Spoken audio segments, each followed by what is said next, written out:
Welcome to the Governor Talks, our signature annual and spring meetings discussion with impactful policymakers. It is my great pleasure to introduce Pascal Donohoe. Minister Donohoe has served as Minister of Finance of Ireland since June 2017, and in July 2020 he took over as President of the Eurogroup. In this European leadership role, Minister Donohoe has played a central role in coordinating the response to the economic crisis caused by the COVID pandemic. This response included substantial liquidity provision to sectors and firms, sizable public guarantees, financial sector measures which helped ease the burden on debtors and supported the lending channel, and an unprecedented fiscal stimulus, including now from the Next Generation EU Recovery Package. Besides its sheer volume, the EU Recovery Fund is notable for its focus on long-term economic priorities, including digital and green transitions. Minister Donohoe has focused on the long-term agenda of closer European economic integration. He has been a strong advocate for the banking union and for a closer harmonization of national insolvency frameworks in the EU as part of the Capital Markets Union. The IMF strongly supports these initiatives.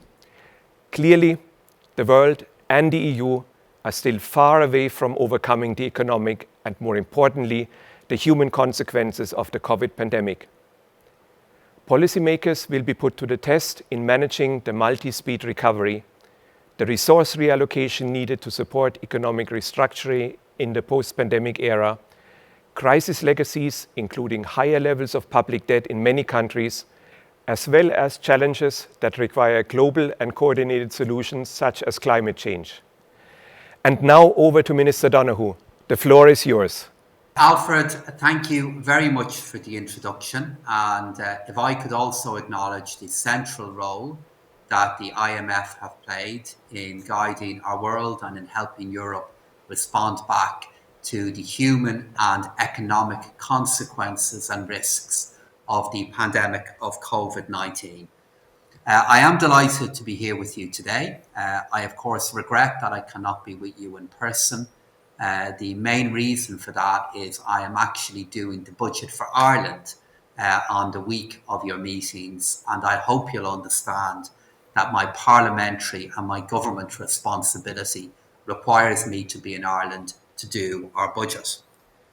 But for this event, what I want to do is speak to you in my role as President of the Eurogroup. And it's very timely that we're discussing the role of Europe now, because our October Eurogroup meeting just happened in Luxembourg, and it's given me a very good perspective on where we stand on many issues in Europe. And the value of these kind of meetings within the IMF is that it allows us to reflect on where we are today, but more critically allows us to think about where we want to go to tomorrow and the work that we need to do together.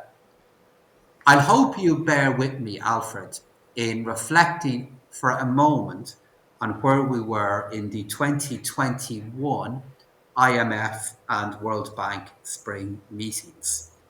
Because in those meetings, a number of questions and a number of issues were raised then about where Europe stood with regard to growth, where we stood with regard to our economic response to COVID, and where we stood with regard to the impact of our vaccination program.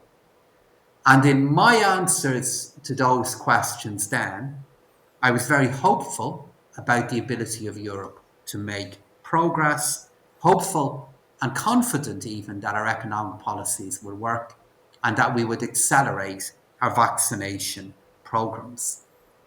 At that point, I was cautiously optimistic. And today I'm pleased to say that that optimism was warranted and that we have delivered across a wide range of fronts. First, in terms of vaccinations, we have administered close to 575 million doses in the European Union. 3/4 of our adult population is now vaccinated, and we're now the leading exporter of vaccines, with half of our production, around 700 million doses, shared with the rest of the world. In terms of growth, The euro area, after a really tough first quarter, due mainly to the pandemic, has bounced back really strongly as our health restrictions have changed. So similar to the vaccination story, the growth performance is ahead of where we might have expected a few months ago. We're now on course for growth in the region of around 5%, both for this year and next year, and we will see a return to pre-pandemic levels of output by the end of the year. Our jobs market in particular has been particularly resilient. So I believe the rebound is turning into a recovery, but there are three particular dimensions that I want to highlight. First, once the pandemic hit, the automatic stabilizers in Europe, which are such a feature of our social protection systems, were allowed to act fully and without delay. These supports often tend to be underestimated by the simple fact that they're automatic within the European Union. There's no real fanfare or drama around them. However, they're an integral part of our budgetary policy.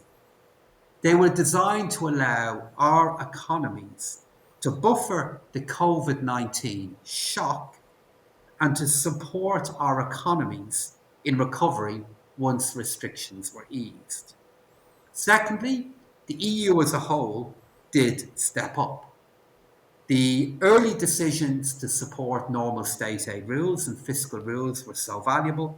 And then, as you said yourself, Alfred, the new safety nets of the recovery fund and the work of the SURE programme, the pandemic crisis support from the ESM, and the EIB's pan-European guarantee fund all have worked. And if I can mention one of them in particular, which for me has been a little bit of a hidden hero in our efforts, is the SURE programme. 31 million citizens, 31 million jobs participated in that scheme. And we have Next Generation EU now coming on stream exactly at the time we need targeted funds of investment to support economies in their transitionary efforts. Thirdly, the role of monetary policy has been so important. The ECB were decisive, they were swift, they created the supportive environment that we needed. And then what we have done is maintain symmetry between monetary policy and fiscal policy. And this has been so important in cushioning our economies from the shock, but critically, leaving us in a good place as we aim to recover strongly and quickly. However, Alfred, there are several challenges ahead. So let me say a word about each of those. Where we are with fiscal policy, the fiscal framework itself, and then on banking union. So first, on budgetary policy. The Eurogroup remains unanimous on the need for a supportive budgetary policy in 2022. But simply, I believe there will be no premature withdrawal of support. However, that's not to say that policy won't change. As economies reopen, our supports will become more and more targeted. That is the right course of action. And many of these details will appear in Member States' budgetary plans in the coming weeks, and these will be discussed at Eurogroup. We're also aware of the asymmetric impacts of COVID-19, particularly in terms of its effect on labour-intensive service sectors, which are so important as employers. As finance ministers, we must continue to allow our tax and welfare systems to protect the incomes of our most vulnerable.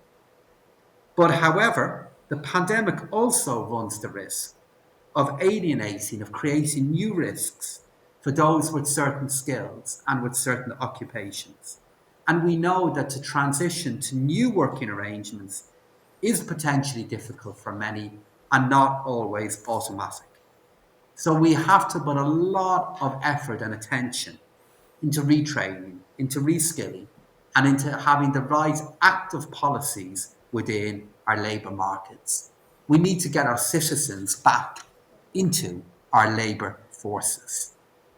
Secondly, the fiscal framework within the EU, as you well know, will be a keenly debated topic once the Commission relaunches its governance framework on the fiscal rules. This is something the Eurogroup will be closely involved with, and I anticipate, to put it mildly, wide-ranging discussions in the coming months. This is a difficult and a challenging subject. There are well-known positions in Europe, and we'll need to work hard to reach any agreement. But compromise will be important. And it should be said that we are approaching this debate from a position of strength because we've all seen the value of coordination. We've been reminded again, Alfred, of the value of consensus. So we do need to reflect on the positives of those achievements in the current framework as we begin to think about the higher levels of indebtedness, as we begin to think about the investment needs that we have, particularly with regard to next generation EU. So that leads me onto my final point, where we are with banking union. It remains still an incomplete project within the European Union, one I've put huge effort into, but one in which we need to achieve more on. Earlier on in the summer, ministers once again emphasised the need to deliver an ambitious and meaningful work plan. This includes 4 key and interconnected work streams: a framework for crisis management, where we are with our deposit insurance scheme, cross-border integration, and the issue of the management and diversification of sovereign holdings. Now, we've already made a lot of progress. We made agreement on ESM treaty reform in Eurogroup last November.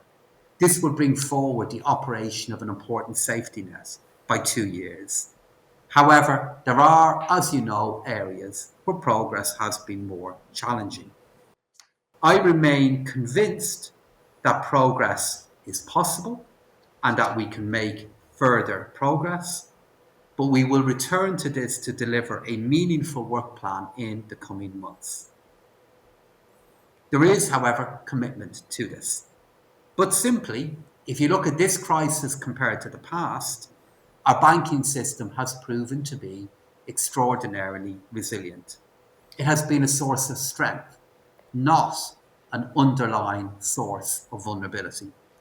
So for a sustained economic recovery, we need to have a strong and competitive banking sector, one that provides the capital and liquidity that in turn fuels our economy, and will continue to work.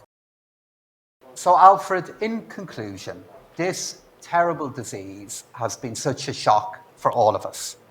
However, I believe we have risen to the challenge. In the euro area, our action has been strong, it's been supportive, it has been swift, and it has been coordinated. This partly reflects the lessons from the past crisis, but this crisis has made us reflect again on what it means to be European. Our 4 freedoms, the freedom of movement of capital, of goods, of services, and of people, is central to the European Union, and it is central to what we do as Europeans. All of these were threatened by this terrible disease. And that is why the health and economic responses, I believe, were strong and they were backed by a consensus. But however, there are still many challenges ahead. Uncertainty is still there with regard to the pandemic and how it could develop. We're also very attuned and aware of new challenges. For example, where we are with energy pricing, how that could develop, and what that could yet mean for growth, for budgetary strategy, and for the competitiveness of Europe. More broadly, with regard to COVID, there's a deep responsibility on us to do as much as we can to continue to deliver vaccines within Europe, but however also to the rest of the world. Because this virus, as we know only too well, respects no borders. But we have achieved a lot. I believe we can make the case for a brighter future. So to that end, I leave you with a famous quote from one of the founding fathers of the European Union, Jean Monnet. It felt really apt to me earlier on in the year. He said that people only accept change when they are faced with necessity, and only recognize necessity when a crisis is upon them. Thank you. Thank you, Pascal. While the outlook is subject to substantial uncertainty, there, and you mentioned it, are encouraging signs of a strong recovery underpinned by rising vaccination rates and easing of containment measures. The pace of the recovery will be uneven across countries, you mentioned, reflecting in part their economic structure, their pre-existing vulnerabilities, and the impact of the crisis. How do you see such a multi-speed recovery affecting policy coordination, including with monetary policy going forward? And do you believe that the policy consensus can be maintained? So I think you've identified the key risk, Alfred, and that key risk is how we can prevent or lessen the risk of a multi-speed recovery. And in dealing with that risk, I think it's fair to say that fiscal policy is more capable of dealing with that challenge than monetary policy would be. And that is why the Recovery Fund is so important to the European Union, because as you'll know, the Recovery Fund has been designed in such a way that the larger levels of budgetary support will go to those countries who are most at risk of a slower recovery. And it's also why how we manage the change in national budgetary levels of support is so important, because it should be sensitive to the speed of recovery. And therefore, in those countries that maybe are recovering quicker, there might be an opportunity to change the policy mix faster than it would be in countries who are still seeing a slower recovery take place. But to end on a genuinely positive note, even in our meeting on Monday last that took place in Luxembourg, even when we were talking about the risks to recovery, for example, with changes in energy pricing, it was still seen in the context of a recovery that's really solid and that it is unfolding and really happening because of the change in the containment measures across all economies.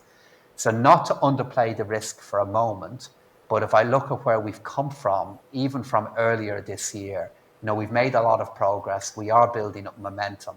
And I think we are acknowledging risks that are there, but due to the Recovery Fund, we've the best possible tool for dealing with the risk of a multi-speed recovery. 2022, you mentioned, will be another challenging year for fiscal policy. Most European Union countries plan to start normalizing their fiscal stance, and we expect that recovering private sector demand will substitute for public support. This normalization also relates to the long-standing policy debate on the EU fiscal rules. How do you see the fiscal rules issues playing out in 2022 and beyond? Well, as I said to you, Alfred, in my opening speech, I do acknowledge this will be a challenging debate. Your audience will be well aware of the differing views within the European Union on some of these issues. So firstly, in terms of how I think it will play out, a few different parts to the answer. The first one is, I really believe the Commission have got the timing of this debate right. I mean, they are reopening the public consultation on the fiscal rules of the European Union. I believe in a very sensible and sensitive way. They're opening it at a time in which, even with new challenges, our economic recovery is solid. It's making a difference to the income and jobs of tens of millions of people within the European Union. So I think the timing of opening this debate has been sensible. Secondly, we will just need to work through these issues in a structured and careful way. I made the case in my speech to your audience there a moment ago that we have seen the value of consensus in how we've managed the challenges of 2020 and in 2021. And we need to remind ourselves of the value of that consensus as we enter into what will be a sensitive discussion. And I think the Eurogroup will be able to play a helpful role in all of that. And then finally, what we'll have to do, which I think we are good at in Europe, I know it can sometimes look laborious and slow as you look in at our debates, but I believe we are good at listening to each other's opinion, trying to find common ground and taking our time to get this right. And even though this will be a challenging debate, I do believe we'll reach an agreement at the other end of it. And we will get a fiscal framework that will be really appropriate to how we can manage the challenges of higher debt, challenges of deficits that are higher at the moment than we thought they would be, but also how we can then contribute to a sustainable recovery within the European Union and play our part in the world recovery. So it will be difficult, there'll be challenges along the way, but I believe we will get there, Alfred. Pascal, so you mentioned that so far European banks have been resilient in the face of the pandemic-driven disruptions. Still, efforts to strengthen the banking system will likely be needed after the pandemic. How do you see both the immediate as well as the medium-term priorities for the EU financial sector? So on the immediate part of your question, I believe all of the efforts that we have made to deepen the resilience of our banks in Europe have been warranted, and we've seen the value of them. God knows it's difficult, and I know from an Irish point of view how challenging some of those decisions were at times.